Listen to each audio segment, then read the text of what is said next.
Talking for about a half an hour, sharing the stage with Jim Connie Jr., another great guy, Mr. James Traficant. Thank you. I'm not going to take too long. I've had it. I listened to the sheriff up here, and brings back the old days when I was a sheriff. Something maybe you don't know. I was the sheriff in Ohio. That when we lost all those steelworking jobs and all those factories in Youngstown, they were foreclosing on all these homes.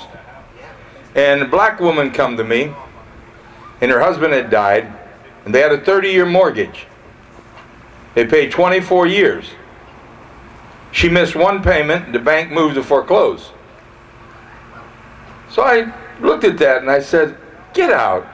Now remember now, this is in the early 80s and the interest rates were 14%. I mean, you could borrow money cheaper from the mafia than you could from the banks. This ain't no joke, it's a fact. Interest rates at 14%. And she had about a 4.5% mortgage. So just think about it. They get rid of that 4.5%, someone else takes the home, they're going to get big bucks. So I called my staff in and said, what can I do to help them? Because I realized now there were a bunch of foreclosures coming. And they said, Sheriff, the law is clear. Now, Sheriff Christopher mentioned this. Whenever you see in the law, the sheriff shall, the sheriff has no discretion. He must, or he violates the law. So they said, I said, well, how is this going to work? They said, well, the bank will foreclose, but I have to sign the transfer deed to finalize that foreclosure. They said, that's right. I said, well, I'm not going to sign the transfer deed. They said, the law says you shall sign the transfer deed. So this dumb jackass, Traficant, said, sign this. And I didn't sign the transfer deeds.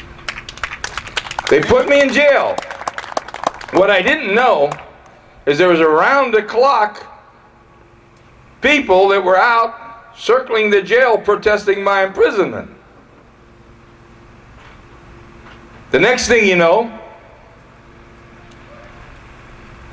the bankers with the judge brought me into the office rather than do it in an open court, and they made an agreement to hold off on those rather hasty foreclosures and give people a chance to work it out.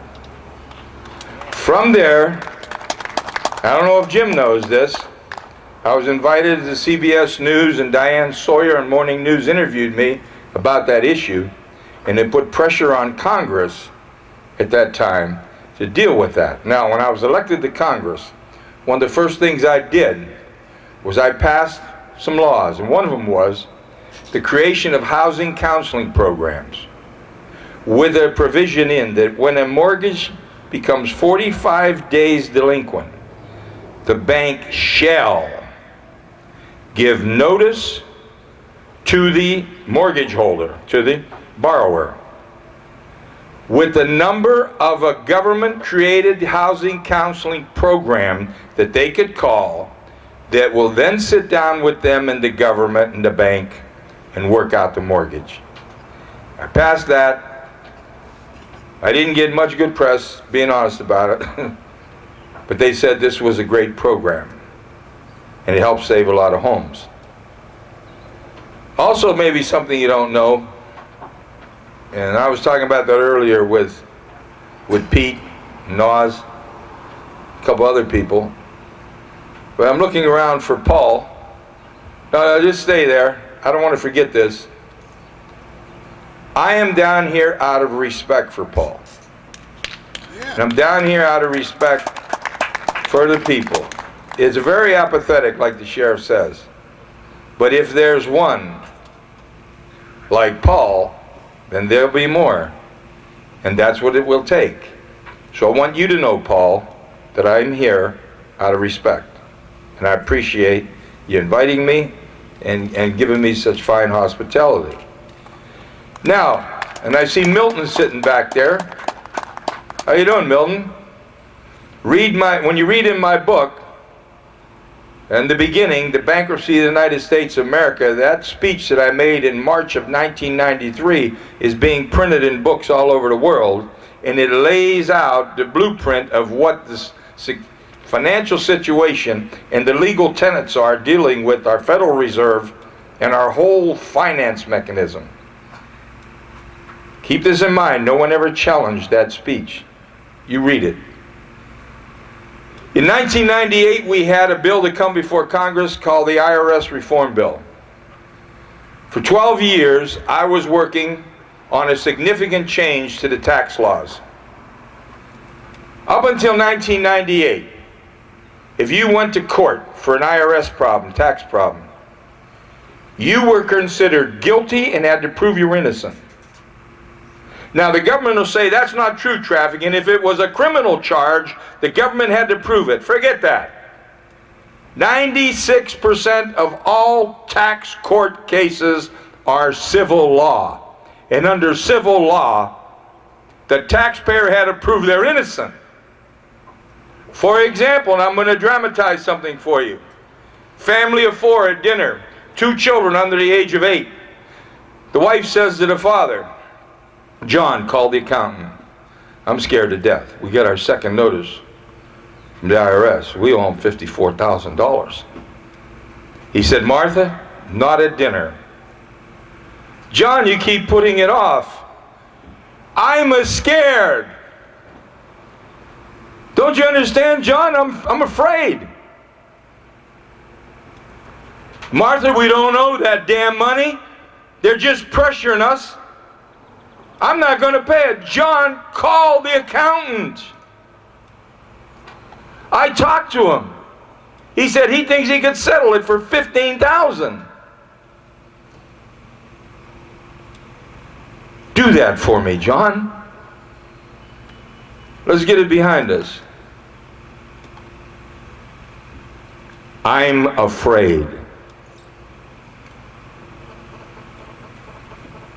John pays the $15,000. He has to borrow it. If there's somebody making noises behind me, I'm getting worked up over that. The IRS comes before committees of Congress and says, the only way we can collect a voluntary tax is with the element of fear. Fear. United States of America. Fear.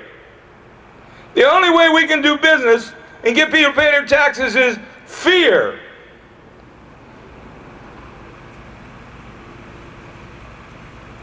Think about that. 12 years, Jim. The Traficant burden of proof case was before the Democrats. Jim Traficant and Dan Rostenkowski, bitter enemies. Almost had a damn fist fight. Republicans take over, now they're going to reform the IRS.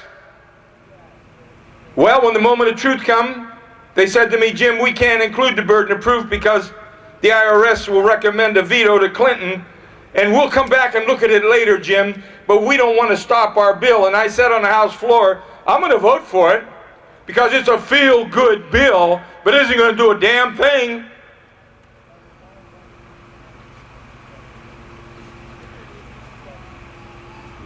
It passed the House,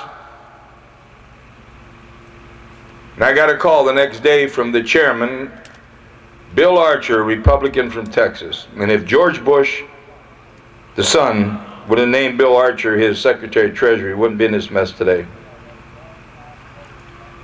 Chairman Archer called me and said, Jim, we have been overwhelmed with phone calls and messages that people are upset. They want the Traficant burden of proof change.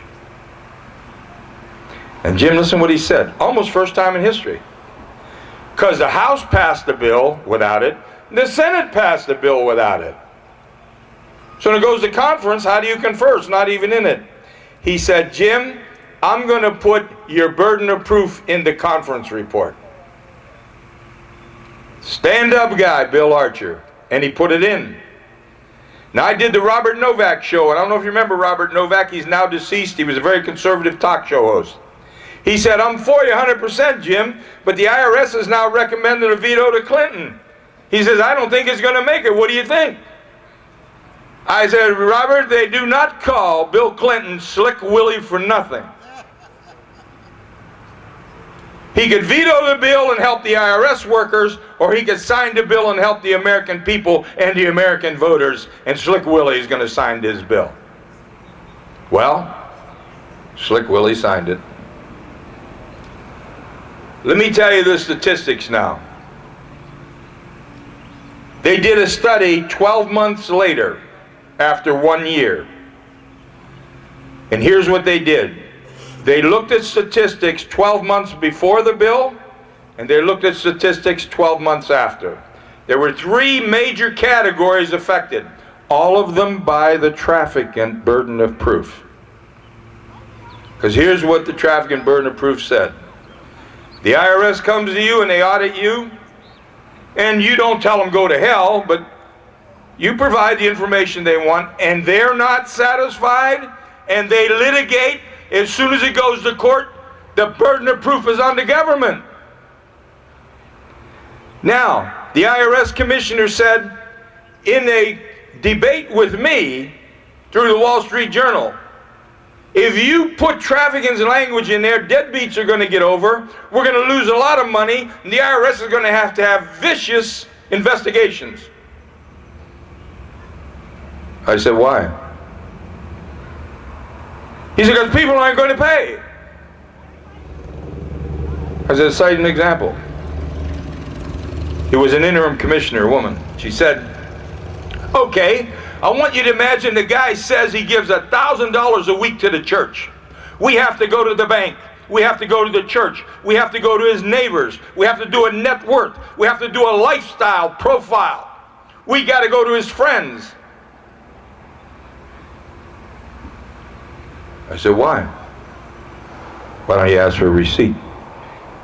Why don't you go to the church and see if it's real? And then listen to what she said. How in God's name, Mr. Traficant, can the IRS prove a negative? And listen to what I said. How in God's name can a taxpayer prove a negative? You're bringing the charge. You should be able to carry the damn burden in a court of law if in fact they owe that tax. Don't give me your bullshit is what I told her. Now listen to this. The bill signed into law. 12 months later, they did a snapshot study. The first 12 months, the last 12 months with the old law, the first 12 months with the new law. First category, garnishment of American workers' wages. Under the old deal, when the taxpayer had the burden of proof, 3.6 million Americans had their wages garnished.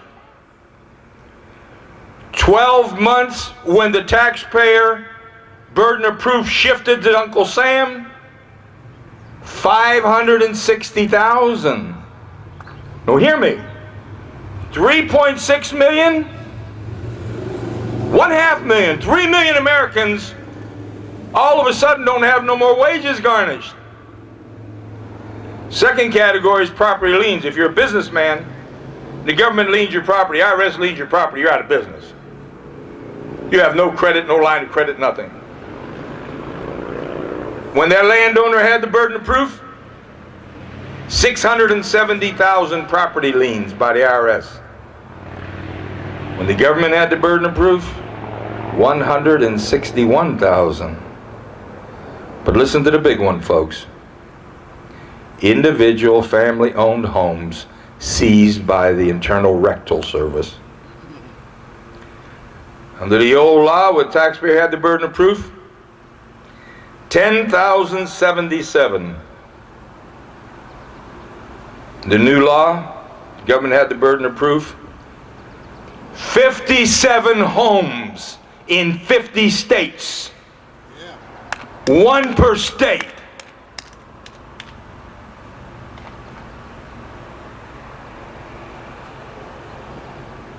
Now, I talked yesterday about Get rid of it. There's no freedom here.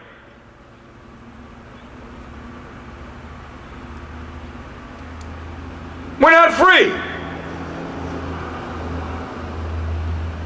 How many more taxes are you going to impose? How many more names are you going to come up with them? Now we find out the penalties are tax. Service fees, they're tax. Tolls, they're tax. They're all taxes. So abolish it all. Throw that damn tax code out. Abolish the Internal Revenue Service. Go with the flat consumption tax. No more forms, nothing. The government don't withhold your pay and decide how to spend it. They give it to you. You decide how to spend it. Rich people can't avoid the tax. Everybody pays the tax. Those people on the bottom end of the ladder, are they going to get welfare? No. Will people get unemployment compensation? No. They'll get a job from the government until they're back on their feet. Period. Listen to what I'm telling you. Where does it come from now, that unemployment check? Where does that welfare come from now? From the general fund. If you're under the poverty level, you take your pay stubs if you choose to the government, and you qualify for assistance, and the government will give you a part-time job. Take care of your family so you don't have to break up and get a divorce to keep your housing. We've destroyed families with our policies. We've created dependence. I was in politics for a long time, folks. I never had anybody come up to me and say, Mr. Traficant, help me get welfare. Here's what I heard. Mr. Traficant, help me get a job. Help me get a job. When you throw out this income tax and this country becomes friendlier for business, throw out capital gains and corporation taxes, they say, Jim, these corporations, they got to pay taxes. Do you really think they pay the tax? If this cola is $1, you're paying a corporation tax when you bought this cola. They just pass it on to you. Throw it out. Throw out the capital gains. We want you to invest and make money. Because if you can make money in America, you're going to invest. And when you invest, you're going to create a job. Freedom is getting the yoke off our back. Yep. What do we need a Department of Energy for? Most of the young people here may not remember the gas lines of the 70s. People had to wait in line because gas was rationed. Though we found out later they were withholding big tankers on the ocean to drive up prices. But because of that crisis, the government created a Department of Energy.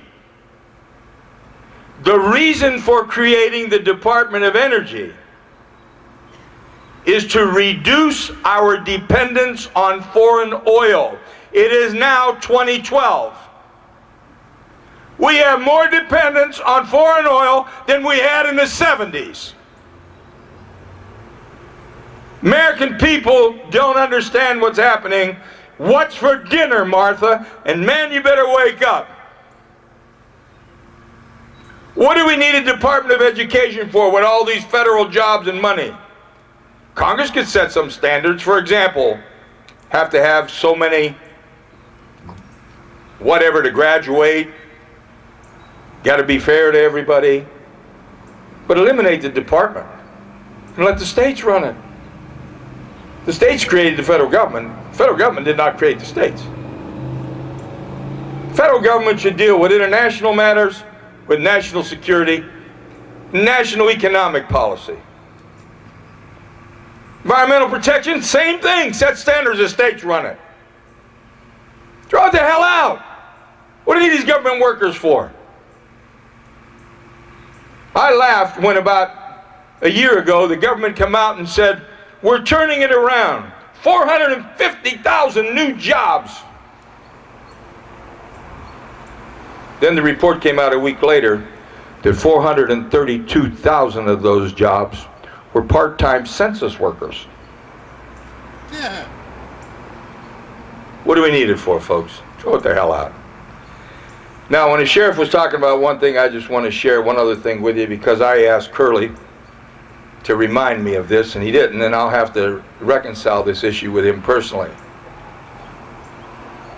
And I don't know where he is. He's probably inside, hiding from my wrath. When I was sheriff, we had a situation where a man in a greenhouse on the lower north side of Youngstown, Ohio, was shot with a taser. Now, a taser puts a couple electrodes in you, and in fact, it knocks you out. And they said the FBI saved his life because they come in and he was wrapped in duct tape, ready to die, and the FBI saved him. Well, something seemed funny to me, because how was he still alive? And we found out was he squeezed off a couple shots because he had this little business. He was an older fellow. And Paul, one of the electrodes hit his belt buckle, so only got one of the jolts. He was still halfway functioning. So when the FBI got there, they apprehended the people that were wrapping him with duct tape. And I thought, you know, this just doesn't sound right. Why would they want a signature hit, which is a mob-style murder, on a guy, a nobody on the north side of Youngstown?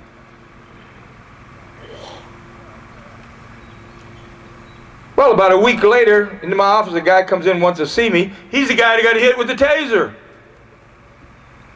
In old broken English, an older Italian fellow, he's sheriff, he said, the FBI stole all my valuables. So what are you talking about? He said, my antiques, my clocks. I said, give me a statement. Gave me a statement. I conducted an investigation. And here's what I found out. At the night that this happened, there were 21 FBI officers guarding a home in a nice district in southern Mahoning County. 21 FBI agents surrounding a home. Then the FBI report come out that they had these three guys already in advance, and they had a microphone memorialized in the blow car, the car that was used. And they knew what they were going to do. Then when I further investigated with the people in the community, they said they saw that car, the FBI car, going around the block. Ladies and gentlemen, if that taser didn't hit that belt buckle, that old man would have died. And what it was, there was a mob hit on the guy in southern Mahoning County. The mob didn't know it. The mob went ahead, and they were going to have this man killed, wrap him with duct tape. Phone call would be made. When the FBI heard duct tape, they'd all rushed there, and they'd have killed the guy in southern Mahoning County. So what did the sheriff do? I took 23 FBI officers for a probable cause charge in district court in Cleveland. I charged them with theft in violation of his civil rights.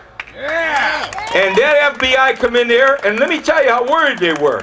They send in a deputy director of the Justice Department to represent them.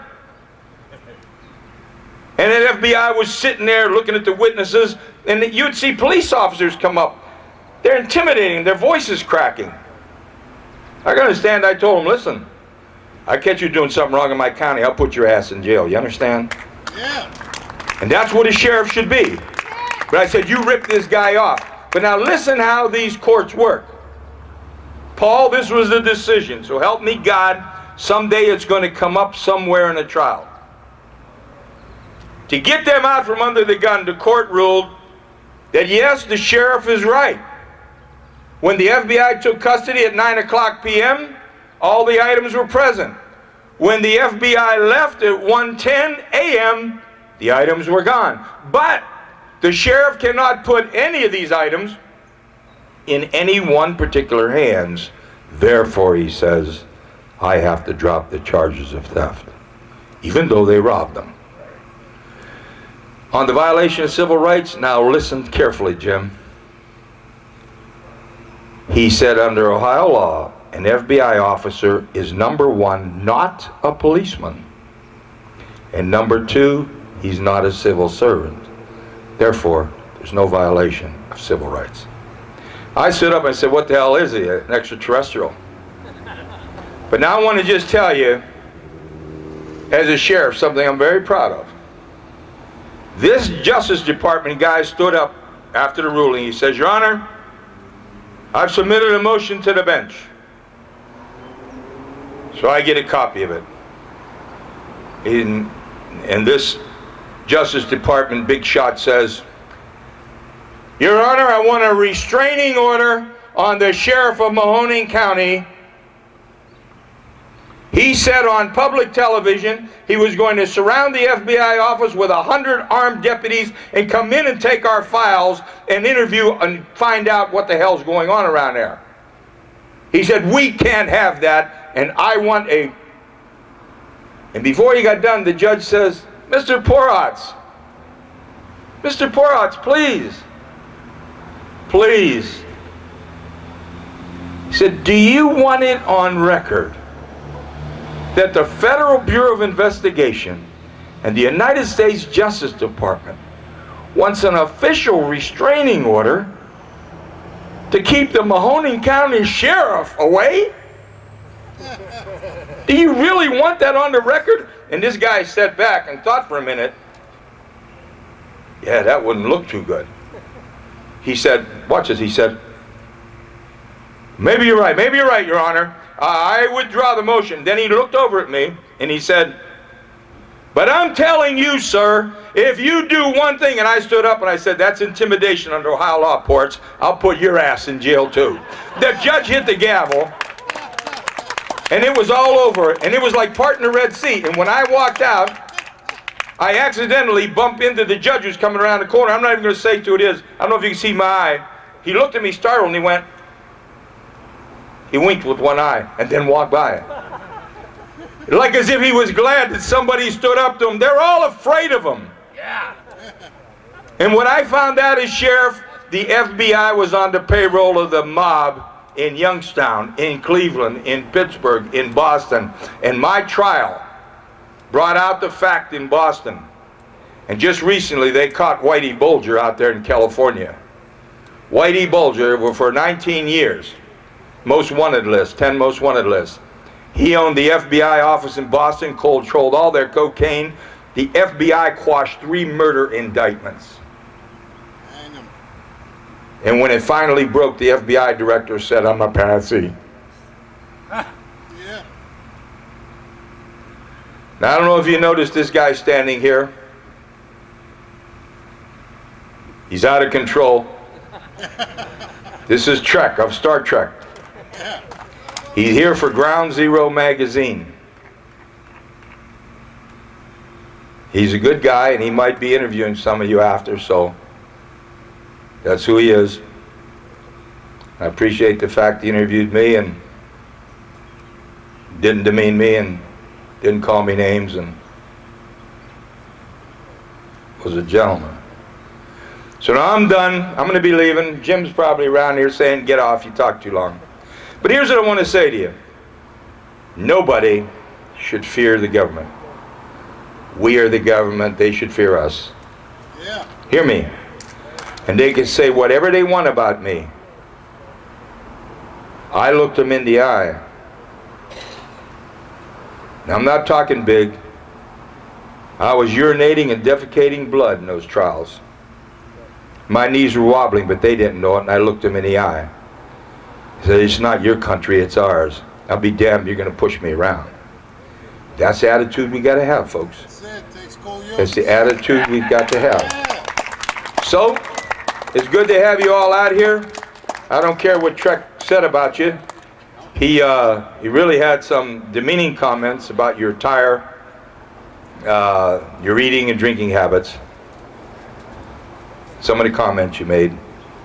And he tried not to bring race into it, but I think he did. As you can see, he's an Oriental. So, where's Jim? Jim's going somewhere with Jim Condit? All right, while you're coming up, Condit, you want to listen to him. And Paul's coming up, and he's probably saying, I've had it with you, Traficant. But Paul, listen to this. I want to commend you. Next time you have one of these things, you call me, and I'm going to come. Thank you for having me. Yeah, brother.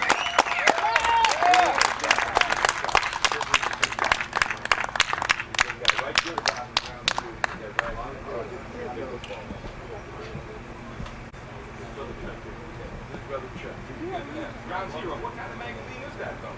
Brother tells the truth. Oh, it does? Who inspired you, brother? Poker face, baby. Who inspired the day? It's Call for Revolution. That's where your voice starts off the song. Call for revolution. Yeah, you started Call that for song. it. Call for it. You started off with the right words. Come with that revolution. Great job. Love you, man. Okay. I gotta go inside, but I'm gonna come out. Jim's in there. I'm not leaving. I'm gonna. Okay, that's your week. Was that great? Yeah. James Traficant, former sheriff, former congressman, laying it down. We got Jim Connie Jr. coming up. Voter fraud, vote fraud, pardon me, rather, .org, .org, votefraud.org. He'll be out here in a second.